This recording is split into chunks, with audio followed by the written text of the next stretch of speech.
Well, we're on the backstretch of Black History Month right now.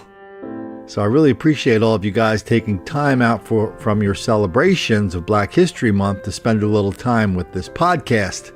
Hi, this is Colin Flaherty. You're listening to the Colin Flaherty Don't Make the Black Kids Angry podcast.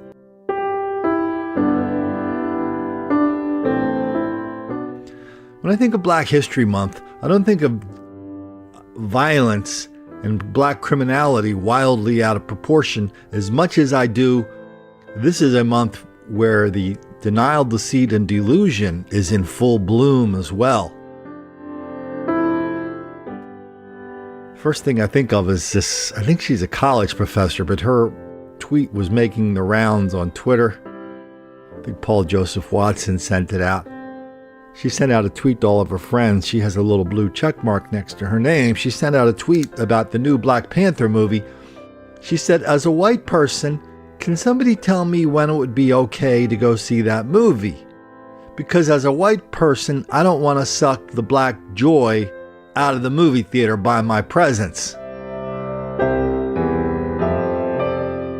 Well, that's kind of an odd way of putting it, but that's what she said. So it's weird. And we can look at so this college teacher and people who watch this channel where we've documented large-scale black mob violence and black criminality at movie theaters so many times.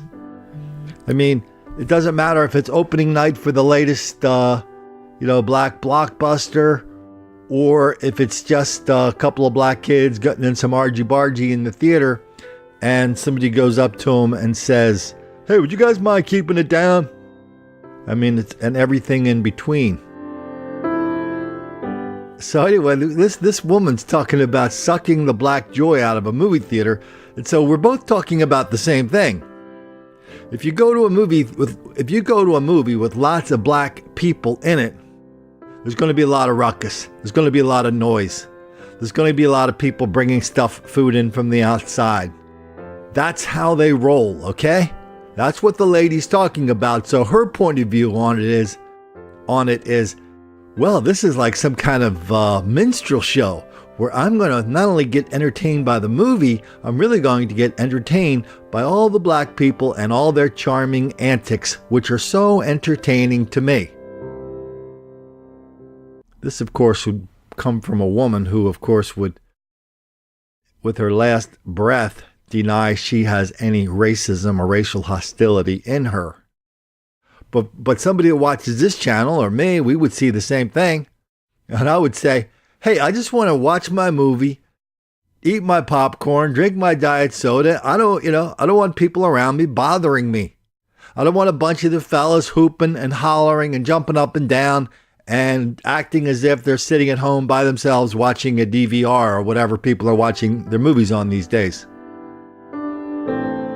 So it's funny, there's no disagreement between us and that college teacher about what happens when you go to a movie with a bunch of black people. She just didn't want to disturb it for them with her white presence.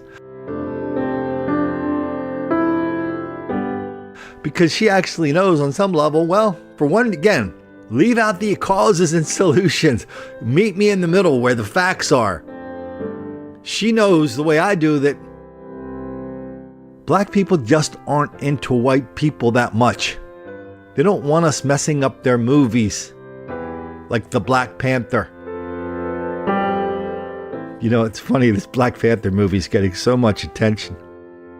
I could see like an archaeologist, right, seeing it 2,000 years from now after we've gone through the apocalypse and they're sitting there digging the remnants of our civilization out, and somebody comes across maybe an article about the Black Panther movie. Is this the first thing they see?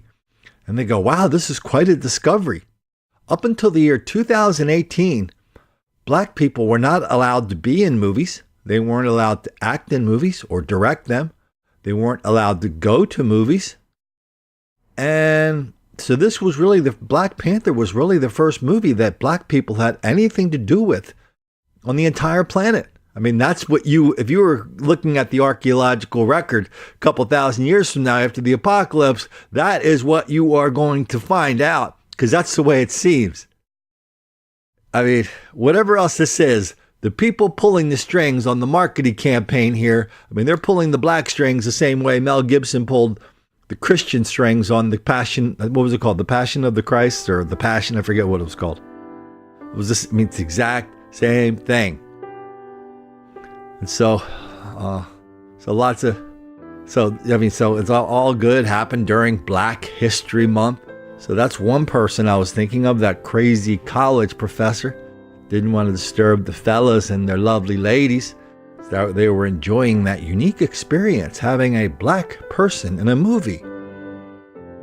I wonder what Spike Lee and all the rest of those guys, all those other black filmmakers are saying as they read these reviews, and people are just totally misstating where the Black Panther belongs in the firmament. It's the first black movie to ever have a star in it. Yeah, except for the other couple hundred that have had black stars in it. Well, other than that, come on, Colin. It's Black History Month, man. Okay, all right, my bad. But when you want to search around for, probably the biggest white jerk during Black History Month, I mean, there's a lot of people that would stand up and be nominated for that. My own favorite is Greg Popovich. He's a coach of the San Antonio Spurs basketball team. And his big claim to fame is I think he's won a championship or two. His big claim to fame is he is down with the cause more than any other coach in the league, with Steve Kerr up at the San Francisco, Warriors? The Warriors, is that what they call them? Yeah, so that he's kind of a close second. So they found Greg Popovich and they said, Greg, do you think the NBA is doing enough for Black History Month? And this is what Greg had to say. Well, I think it's pretty obvious. The league is made up of a lot of black guys. So to honor that and understand it is pretty simplistic. How would you ignore that? But more importantly, we live in a racist country that hasn't figured it out yet. And it's always important to bring attention to it, even if it angers some people. The point is that you have to keep it in front of everybody's nose so they understand it still hadn't been taken care of and we have a lot of work to do. There must be something about hanging around with black gajillionaires in the NBA that gives you this special perspective on white racism that a lot of other people don't get, not being part of the NBA. So anyway, Greg's there to give it to us, and I guess we should appreciate that. What Greg said, in a way, was, I don't want to say a flip side, but almost a flip side of what I heard Joe Biden say once when he first was elected senator more than a few years ago. It was, I came to the University of Delaware where I was a freshman, and he came so much we just went and listened to him speak. And Biden was talking about busing. I don't think he was a big fan of busing back then. He sure as hell wasn't going around talking about, they're going to put y'all in chains. No, I don't think he was down with the busing. So in a crowd of busing people, he looked out and he was telling us a story about how he was talking to other people about busing, school busing. And he said, the problem with you guys is every person in this room thinks they're the only person in the room, in the world, who is not racist. And everybody clapped real loud because everybody knew that everybody on the whole damn planet was racist except for them. And that's the way Greg Popovich rolls too. It's like everybody's a racist except for Greg Popovich.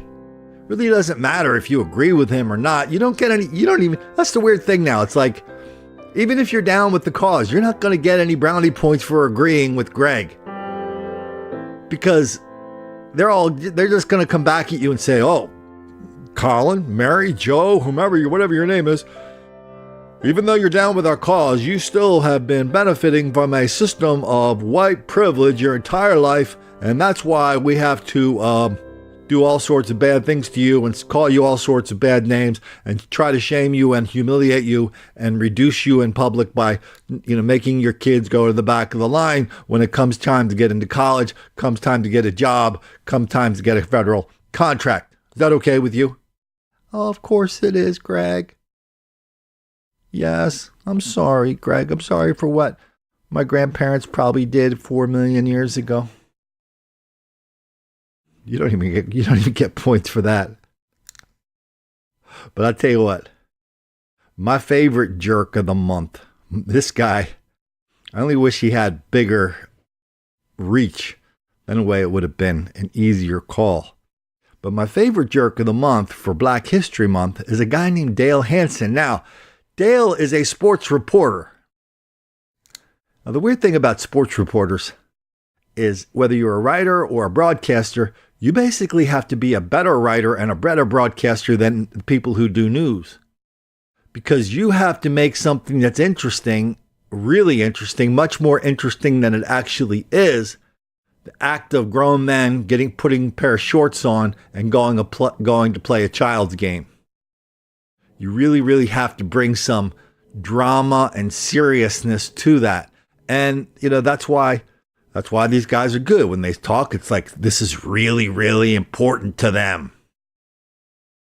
But sometimes but just because you're good at broadcasting doesn't mean you're good at reporting. I mean, to be a good reporter, and most guys, they just show up, take the sheet, whatever the stat sheet is, and they try to make some sense out of it, and they go on the air and they talk about their team. It's not really much reporting to be had. And nobody really likes investigative reporters that much around journalism anyway. I've seen a couple of good ones, but most of it is, like, well, how much did the general manager make last year? It's not really that compelling. But anyway, Dale Hansen has something to say. He said it this week on TV. And he didn't break it, but he came close to breaking the record for the most mistakes per square inch of a news report that the New Yorker magazine broke when they wrote a story about me and Donald Trump and Fox News and how I'm leading them all around by a little ring in their nose, or I'm sprinkling some breadcrumbs on the ground, and they're taking this, they're just picking it up, scooping it up without uncritically, even though it's 100% wrong. Anyway, let's listen to Dale. Dale Hansen moves away from sports this morning. He has something he wants to say about school shootings. Here is his extra point.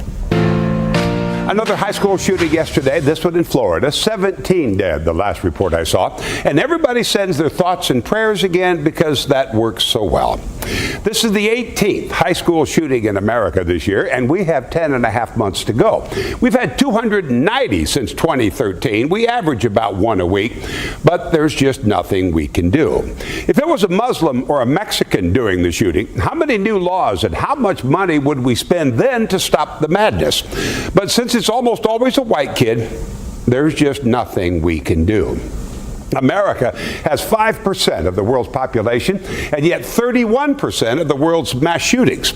We're worried about people coming to this country. They should be worried about us going to theirs. Australia had 4 mass shootings between 87 and 96. They passed stricter gun laws and haven't had a single mass shooting since. And here I thought, guns don't kill, people do. Is this the people we are? Last time I said we need to find a way to stop a nut with a gun, and that's all I said. I get an email saying, I'm saving my last bullet to put it right between your eyes. Just another responsible gun owner in America, and I'm taking all bets he's a white guy. So there's just nothing we can do. I'm Dale Hansen. It's getting harder to enjoy the day. Wow. Dale was going for it, wasn't he? Okay, so we got 2 things in there right away. I mean, it was only like a minute long. 2 things in there right away that really preoccupied him. 1, we've had 18 school shootings and it's only February. Good Lord, even the Washington Post didn't feel like holding on to that little piece of fiction for more than 10 minutes. As soon as the national media started circulating this 18 school shootings in the year of 2018, I think Mother Jones may have been the one to break that particular piece of fiction, or Newsweek. Even the Washington Post figured that out. That was like, no, that didn't happen. And, it's amazing, just on something as seemingly as straightforward as a mass shooting, there are like 5 different definitions of a mass shooting. And, so everybody's got their own definition. I have one, which we're going to get into, which is kind of the point of this podcast. We're going to talk a lot about mass shootings here. Anyway, so this guy says there were 18, but there were only 4. And then he started talking about, well, everybody knows white people do it. But if that were a Mexican or somebody from Islam, man, we'd solve that problem in a heartbeat.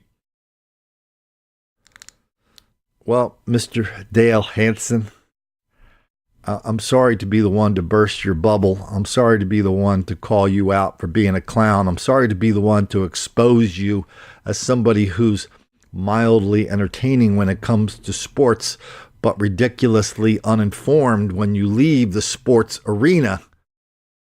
But the mass shooting thing, as that being a white thing, that was manufactured out of whole cloth by Mother Jones, went up to Newsweek, and Newsweek spread it around. Is Newsweek still in business? I guess they are.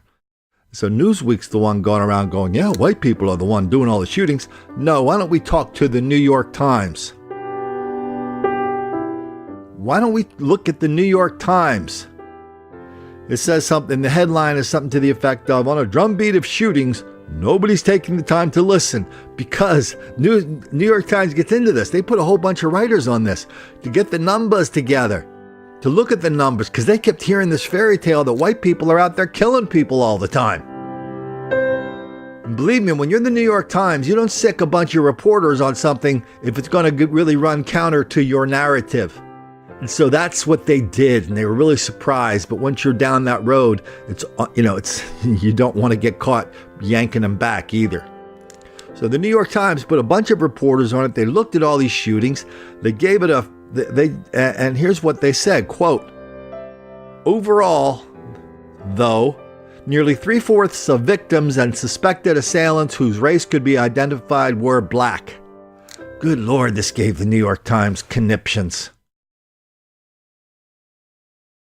That quote I just gave you, that almost 75% of the mass shooters in this country are black, that is buried in the middle of a very long story. And and that's called the jump. When you're reading the print version, you're reading and reading, and you go to, I got to go to page 12. Well, guess what? Nobody goes to page 12, okay? So that was on the jump where nobody goes.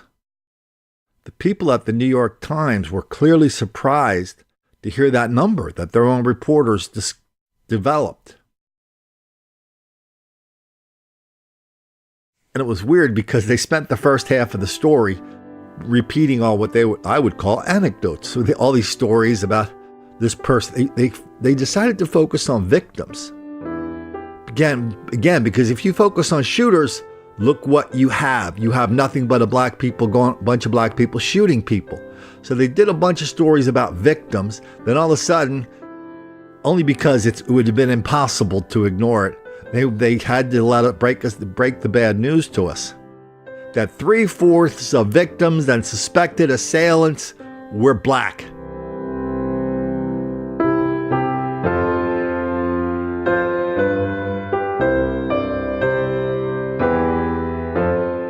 How often do we hear that? Never. The New York Times, they're not running it up their flagpole and making everybody salute it either. All we hear is that's a white person's thing, and they get Mother Jones in there. Mother Jones, they take this really weird definition of what a mass shooter is, and they start making it narrow here, like a balloon. They make it narrow here, they blow it up over there, they make it unrecognizable there, and they say, yeah, most of the people doing that are white people. No, they're not. People going around shooting more than a couple people in this country, so 3/4 of them are black. Capiche? And you know what we're going to do next? We're going to run through some examples. Why don't we start over the weekend? Most of all these examples are in the news the last week or two. Most of them happened in the last month or two. I think there's one in here that happened a couple years ago. All these are recent shootings. These are the fellas. Friday night, Memphis, 5 people shot, turned out to be 7 outside of a nightclub in Memphis. 3 people are fighting for their lives after a mass shooting outside of a nightclub. You want more details than that? They're all the same. Black nightclub, bunch of black people got in some argy-bargy. They settle it outside. Guns, drugs, money, bitches, and murder are on the agenda. And that's what happened. We see this every night. Good Lord, we see this in every city, every decent-sized city in America. We see it in Minneapolis, for crying out loud. Why don't we head down to the French Quarter? This happened in 2016, but this is a fairly decent audio sample of a couple black people get into a gunfight and 9 people get killed in the French Quarter. 9 people get shot, 1 killed in the French Quarter. 1 man is dead and 9 other people are injured after a mass shooting early this morning on Bourbon Street. It happened just before 1:30 this morning in the 100 block of Bourbon near Iberville. That's where police say 2 men got into an argument that led to gunfire. In all, 10 people were shot, including 25-year-old Demontrus Tolliver, who was killed. In the midst of one of the largest holiday weekends in the French Quarter, with hundreds of thousands of people in town and dozens upon dozens of police in the area, investigators say 2 out-of-towners opened fire on Bourbon Street. And we just sitting around like we doing now, man. Crowd in the middle of the street, crowd on the other side, crowd on this side. Next thing you know, groups over there shooting, groups over here shooting, and the people in the middle getting hit. Man, we running for dear life, man. It's sad, man. It's sad. We out here for a good time. The shooting sent visitors scrambling for help as Rashad Portis was trampled by the crowd. Once I heard it, man, I looked up and realized it was gunfire coming from each side. Man, I dove on the ground. When I dove on the ground, people were stepping on me, trying to save their own life. You know, I can't be mad at nobody. Don't nobody want to get shot, man. Police don't think any of the 10 people shot were targets of the 2 men they say pulled the trigger. There's another strip club shooting from very recently in Fayetteville. 1 dead, 4 injured in strip club shooting. Why don't we head down to Greenville? A guy in Greenville, I remember this one. This was the so-called Walmart shooting. Guy gets a gun, started shooting people at a Walmart parking lot, shot 4 people.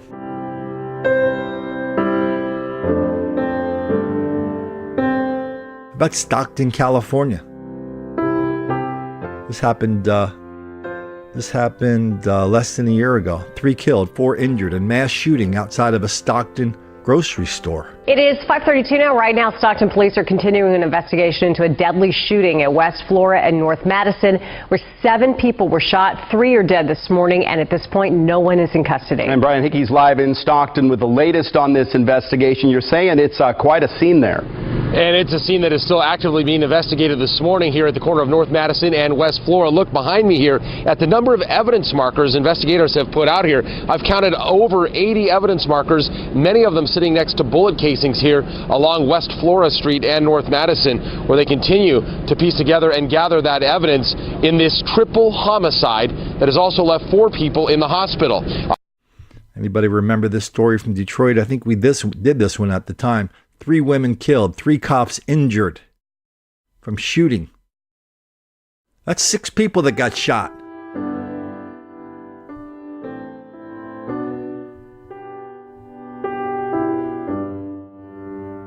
Akron man arrested in Barberton shooting. 3 victims recovering. Yay!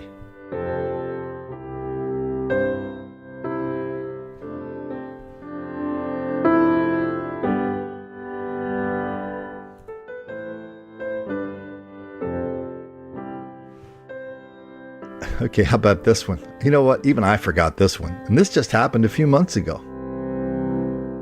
Little Rock closes down nightclub where gunfire left 28 people injured. That's 28, 2-8. 28 people were shot in one nightclub in Little Rock. You know what's weird? Somebody sent me they said, it's funny, I was working on the story and the quantum physics must have been resonating throughout the universe because somebody sent me an email about, hey, Colin, what about mass shootings? And they reminded me of this. I had totally forgotten about it. I mean, I forgot that 28 black people got shot by a bunch of black people in a nightclub in Little Rock. And so you get the same thing in Little Rock as you do in Memphis. When I looked up the story from this weekend in Memphis, just go mass shooting, Memphis, mass shooting, Little Rock. It's one after another. It's like 3 people hit, 3 people shot, 6 people shot, 4 people shot, 2 people shot. These are all in the last couple of years. This, a lot of times it's in the same place. There's a lot of mass shooting going on in this country. What about that one reporter? She worked at I think she worked at the Miami Herald. She did a tweet. Paul Watson sent this one out too. She did a tweet saying, blah, blah, blah, looking for people who were at the shooting in Florida. This is a couple days ago. Looking for people who were at the shooting. Does anybody see, did anybody know who it was? If the shooter was white, please DM me, direct message me. Wow. If the shooter was white, please do this. Please contact me. If the shooter is black, do not bother contacting me. Isn't that kind of what that college teacher was doing at the beginning of this podcast? Where she was we're both looking at the same thing. Chaos inside of movie theaters. She thinks it's entertaining. I think it's a nuisance. Now we get this reporter from the Miami Herald, and she doesn't want to hear it if it's about a black person. I mean, that's really the big theme of this podcast and our channels, different channels, right? It's like reporters are in denial, deceit, and delusion about this incredible level of black criminality. And every once in a while, if we listen carefully, every once in a while, we can actually catch them telling the truth. Why don't we hear a little bit of the gunfire down at Little Rock?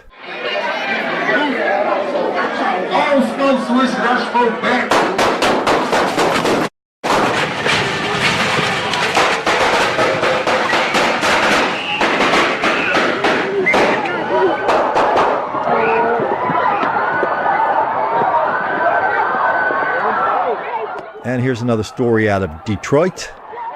We understand that 2 of the victims, we have talked to them both. They are both at home right now. The sergeant, however, is still hospitalized and recovering there. And the shooting suspect, Marquise Cromer, was supposed to appear in 36th District Court here this afternoon, but he refused to come out of his jail cell. His father says he has mental health issues and refuses to take medication. That's the last thing on my mind, that my son would come up in here and try to kill me. And down in Alabama, at the Western Hills Mall, a bunch of people had a gunfire. They killed the manager in the crossfire. Now, here's one interesting way of looking at this mass killing, these mass shootings. Really, it's kind of, there's two kinds of mass shootings, right? It's one guy going around killing or shooting a bunch of people, like happened in Memphis over the weekend. But isn't it kind of almost this? I mean, it's kind of related, right? When you get a whole bunch of people shooting one guy. So sometimes you get one guy shooting a bunch of people or a bunch of people shooting one guy. Either way, guess what? That's a black thing. Going around shooting people because of casual disagreements is a black thing. Capiche? And that's what happened in this Western Hills Mall. People coming to explain it. Well, everybody wants to marginalize it. Well, it was a gang fight. Who gives a damn if it was a gang fight? What do you think these gangs are like? The Rotary Club where they have memberships? If you shoot the most people every year, you get a free trip to Disney World? There's a couple of stories out of New Orleans, basically happened within 24 hours of each other. Here it says 2 people shot at Mardi Gras parade in New Orleans. 1 critical. I think there might have been 3 people shot in that parade. But at least 2. Day before, 5 people were shot, including 2 people were killed in the lower 9th Ward. We got to tell this. You know what? We'll tell that story. We got an unbelievable New Orleans story coming up. It'll be the second to the last story about a social justice warrior who basically committed suicide in New Orleans without even knowing it. Mass shootings continue down in Macon County. This one guy killed 3 people and he robbed and shot a bunch of others. We don't even have a count on that yet. Anybody down in Macon saying, oh, I've never heard of that before? Nope. Well, thanks for joining us, everyone. I'm Michael Warwick. Our breaking news tonight, Bibb County investigators and the GBI say they've arrested the man wanted for murders in Macon County and in Macon-Bibb. And they say he admitted to several other violent crimes that happened around Mercer University. 41 NBC's Joy Dukes joins us with more on this breaking news. Joy. Michael, 41-year-old Quentin Sanders is facing charges after police say he killed a mother and son in Macon County. 77-year-old Ruth Bracknell and 53-year-old Mark Abbott were found inside their home on Erie Street near State Route 49 South on Friday. Sanders was taken to Macon County Jail. It was there during his interrogation that investigators say he admitted to committing several crimes in Bibb County. Bibb County deputies say Sanders is responsible for the city of Macon's first homicide of the year. He's accused of shooting and killing 49-year-old Ida Mae Ford. Her body was found in the middle of the street in Unionville on Winship Street and Madden Avenue. Deputies say Sanders also robbed a 19-year-old man at Tatnall Square. The victim told police the suspect slipped under a restroom stall and confronted him before taking his wallet. The man was not hurt in this case. And several shots were fired at 4 more Mercer University students on the same day of that incident at Tatnall. That shooting took place on campus and no one was hurt there either. Michael. Well, 2 days later, deputies say Sanders was on Coleman Hill when he snatched the keys from a woman and stole her van. The woman was not hurt during this robbery. Deputies say they found her car and a gun that was possibly used in all of the Bibb County incidents. Investigators say they are working to follow up on that evidence that links Sanders to those crimes. Up in Manhattan just a couple weeks ago, I'm looking at the video of it now as I talk about it for this podcast.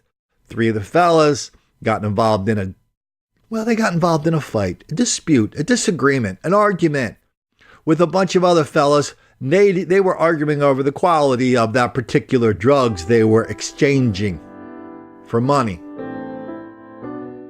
I think at least 3 people got shot there. There was a lot of gunfire going on around there. That was really close to the Empire State Building.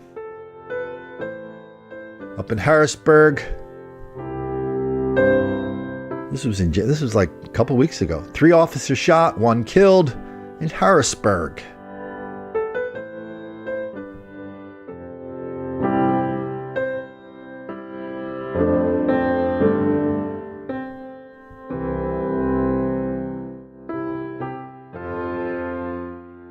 Hey, why don't we head down to Good Morning America with Michael Strahan.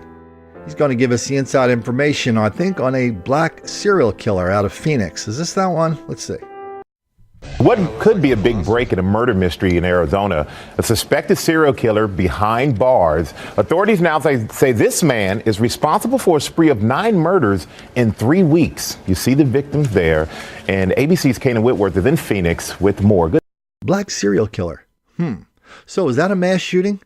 If you shoot somebody Monday, Tuesday, Wednesday, Thursday, you shoot up somebody once a day for 9 days, are you a mass shooter? Or are you a serial killer? See how complicated this is? And the more complicated it gets, the easier it is for people like Mother Jones to make up numbers that disguise the level of black involvement in these mass shootings, however you define them. We do not play that game here. Man, there were a lot of... This next story is weird. I first heard about it by a story, and I think it's called Occidental Descent. And the story is about a guy who just confessed to being a serial killer down in New Orleans. And they pinned at least 3 more murders on him. He's in prison now, and for whatever, and they pinned at least 3 more murders on him, including the murder of a woman from, I think from the San Francisco Bay Area, probably Berkeley, Kirsten Brydom. The murder of Kirsten Brydom was finally solved. So Kirsten Brydom, she was totally down with the no capitalism fairy tale. She thought capitalism was built on a lie. It was evil. She didn't want any part of it. So she invented a new way of thinking, a new way of looking at the world. She said capitalism is based on, I'm going back to my Econ 101 now. Capitalism is based on how do we allocate scarce goods? We have limited goods, unlimited desires. How do we give them out? Capitalism, free. I don't even use that word. I usually say free enterprise. So free enterprise, we exchange things of value. People like my videos, they put a few coins in the cup. They like my podcast, they figure a way to put a few coins in my cup there too. Kristen decided, and this sprung fully formed from her brain.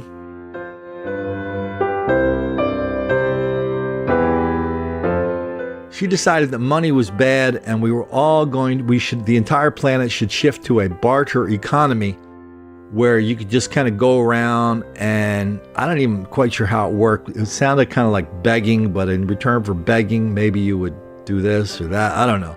So it was in 2008. She's running around protesting. She's working for the election of Barack Obama. She goes to the Republican National Convention, tells everybody how much Republicans suck. Then she goes down to New Orleans with a Amtrak, one of those Amtrak summer passes, courtesy of Mommy Dearest back in California somewhere.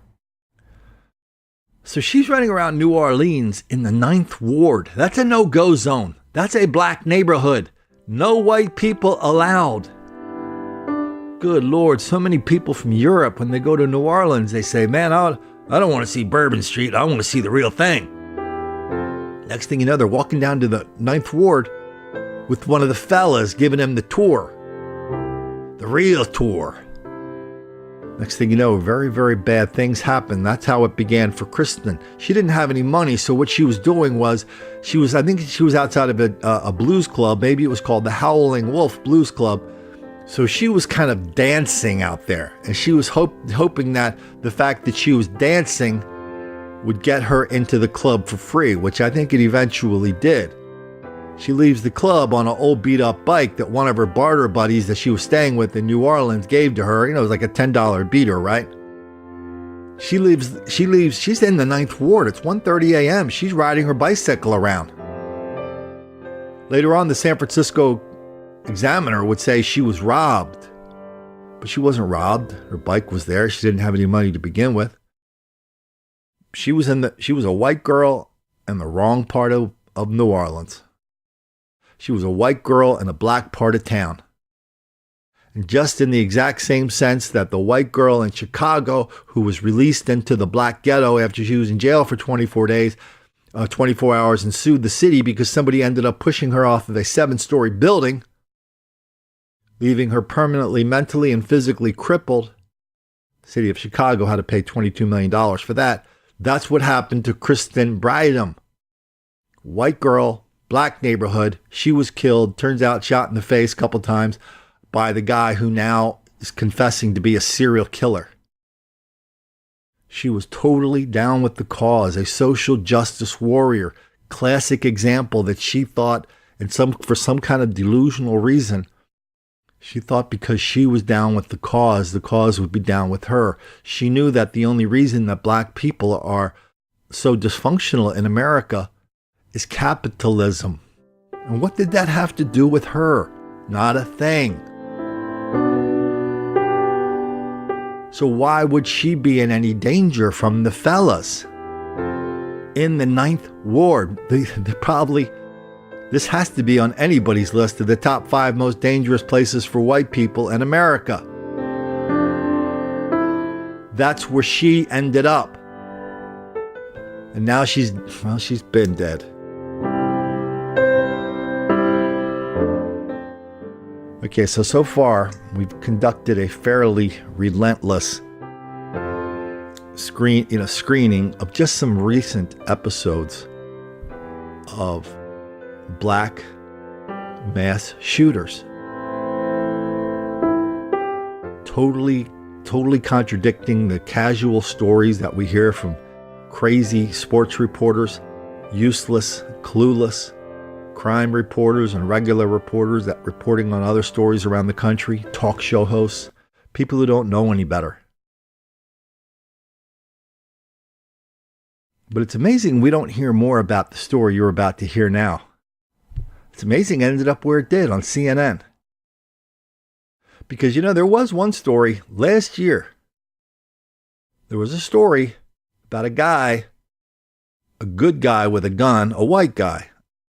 He stopped a black serial killer in his church. Antioch, Tennessee, when the sound of gunfire eventually shattered the peace here. What we know now is that Nashville police there are identifying the gunman, a 25-year-old from nearby county by the name of Emmanuel Sampson.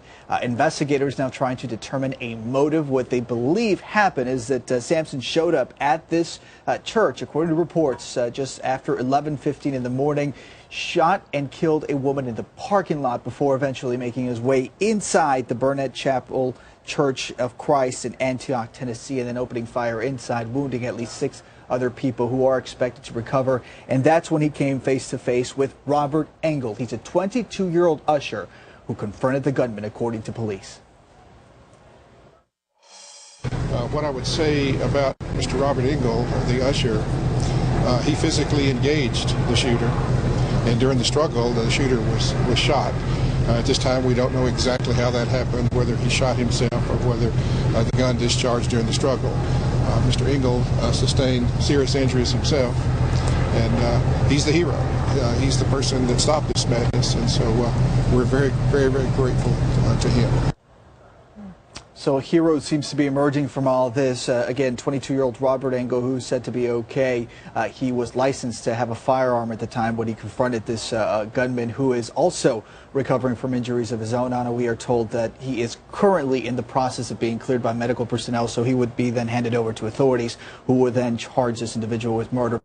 Now, isn't it amazing how often we heard on TV this week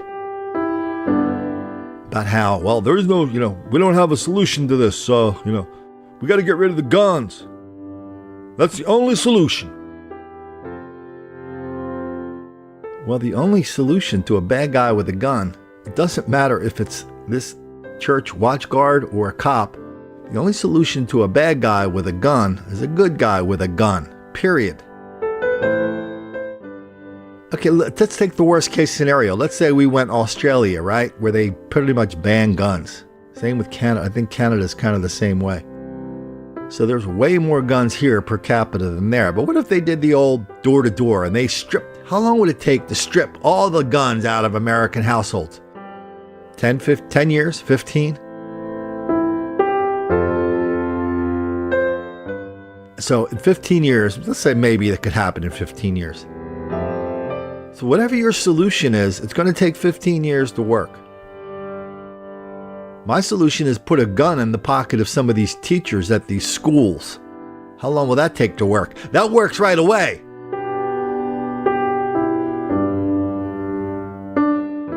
So all you clowns crying your crocodile tears about these kids that just died in Florida, it's on you. Kids would be alive today if somebody with a gun had been at that school. That is a plain fact.